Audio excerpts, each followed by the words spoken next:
Are you tired of Games Workshop price increases while their profit margins continue to rise? Are you sick of paying over $100 for one single miniature? Well, you've come to the right place. My goal here on Proxy Hobby is to show you ways to get the most out of your hobby dollar. Today, I'm going to show you how I built and painted Angron, Primarch of the Traitors Legions, the World Eaters, for under $15. So let's get to work. I printed him out on my Elegoo Saturn II 8K with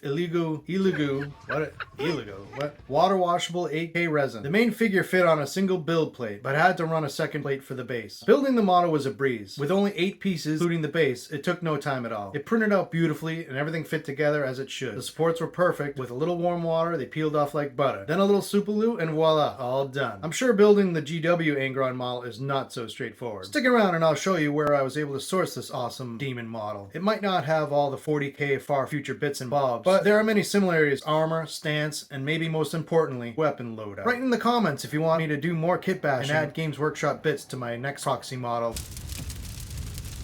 I started out with a base black using Molotov's Signal Black. There's quite a bit of metal on this model, with his armor and metallic paints go well over a black base. I'm using a lot of transparent paint, so I'm going to keep that in mind when I prime. I'm going with my usual speed paint strategies for this one. Next, I mixed Molotov Violet Purple and Burgundy about 50-50 for the first layer of his skin, which will represent the darkest shadows. Next, I took just straight Burgundy for the next layer from above like a zenithal highlight. This creates a lighter dark red. It's time to lighten it up even more. But this time, I went with Dial-A-Rowney Flesh Tint ink. In addition to lightening up the skin for contrast later, it will start to add a yellowish tint that I wouldn't get going with white. I added this just to what would be the brightest areas. Then I break out the Liquitex titanium white ink to zenithal the cloth, bone, leather, and the dark membrane of the wings, and the base, which should be a bright white so the lava will pop. That finishes up the priming steps. It's now time to break out the brush.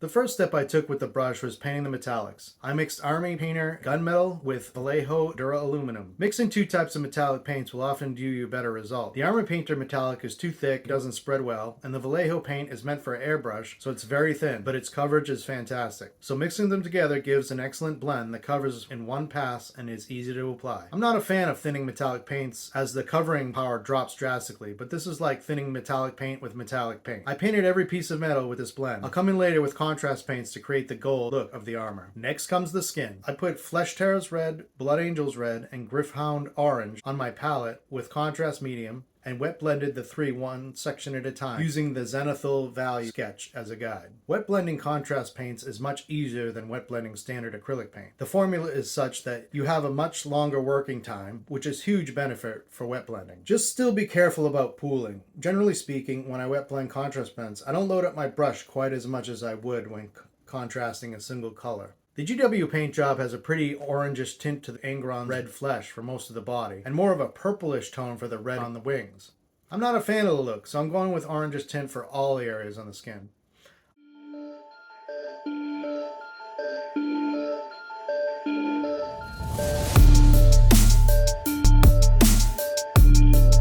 When painting with contrast paints, make sure you have a clean, damp brush ready to go in case you make a mistake and get paint where you don't want it. There's plenty of time to go in and remove the paint so you don't have to go back and fix the underpainting, which at times can be difficult. This ends up with frustration you don't need and ultimately will slow down the overall process.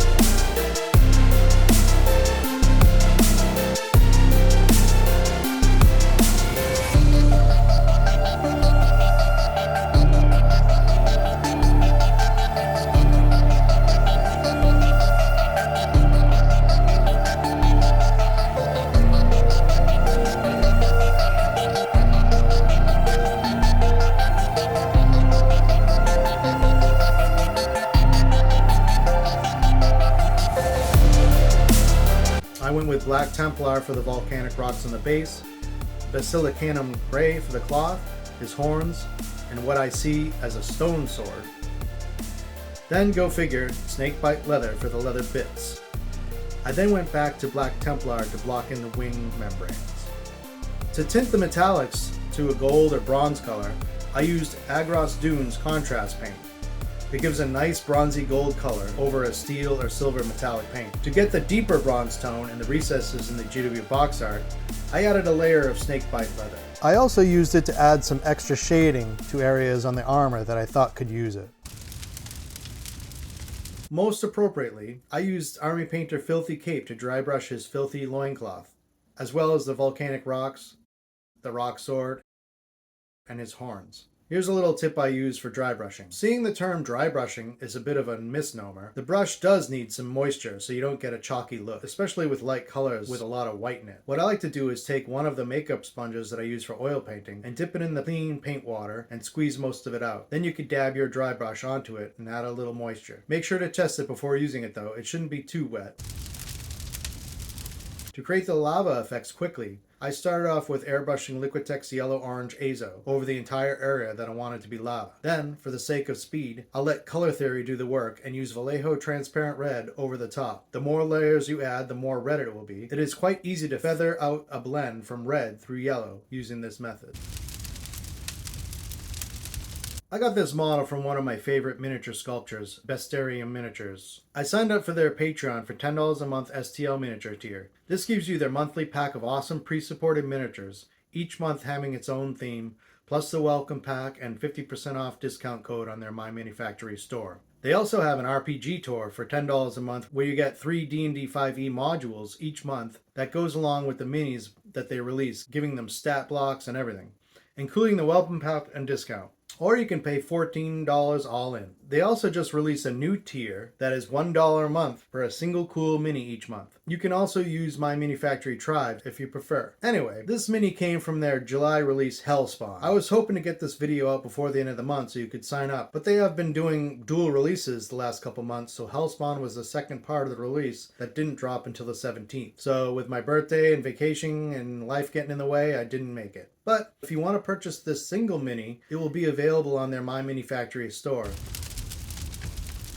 This time, I'm going to go for a basic 2-color oil wash. Black and brown will do the job, pretty much letting them mix in spots, but concentrating the brown on the gold areas and the black everywhere else. This step, I'm just going to look to shade down the figure and dirty up the demon's appearance, but not touch the base with this step. I don't usually bother to varnish the model before this step. The only reason I might is if I want to make sure the wash travels mostly into the recesses. You could just as easily use an enamel wash for this job if you're more comfortable with that, but oils will be less expensive over the long run. Once the mineral spirits had pretty much all evaporated, I came in with makeup applicators and sponges to wipe the oil off from areas that I don't want it. I love this step. Being able to control where the oil wash stays is a huge advantage, and it feels like painting through subtraction. Not to mention that it saves a ton of time over traditional washes where you would need to reapply the base color to get it back to where you started. Up to this point, all the steps so far have been very low stress and didn't take a ton of skill to accomplish. And to be fair, you could stop there with a pretty good result. But I think we can crank up the contrast a little and make the model pop more with some highlighting. Two major areas that could use some love is the skin to push that orangish tint and some edge highlighting of the armor. I'm not going to go crazy doing every edge like the GW box art though. I'm not a huge fan of the GW style of painting. It's very time consuming, and for me, it really doesn't fit the grim dark of their games. The style is more designed to sell miniatures than it is to show the grittiness of their IP. I shoot for a more down and dirty paint job. I don't think demons spend a whole lot of time beautifying their armor. GW makes everything look like it came straight from the factory to the battlefield. Which brings us to not only highlighting his loincloth, but also adding marks and scratches so it looks well worn. I also use this technique on his wing membranes to show some additional battle damage. All in, the painting took around 6 hours over a few days and easily could have been accomplished in one weekend. I think he makes an excellent proxy for Angron, but could be used for D&D or any other game system for that matter. As you can see, I thought the sword needed a little something something, so I couldn't help myself and edge highlighted it up. Weapons tend to be a focal point in some minis. All that was left is to throw some black on the base rim, and I called it done.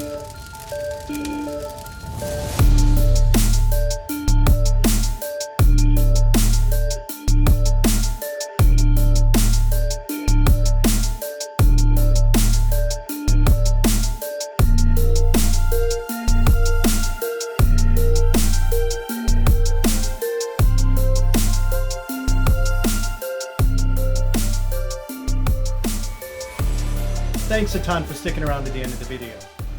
I've got a ton of great proxy videos on the horizon, so smash that subscribe button so you don't miss any of them. Let me know in the comments what game systems you want to see proxy models for.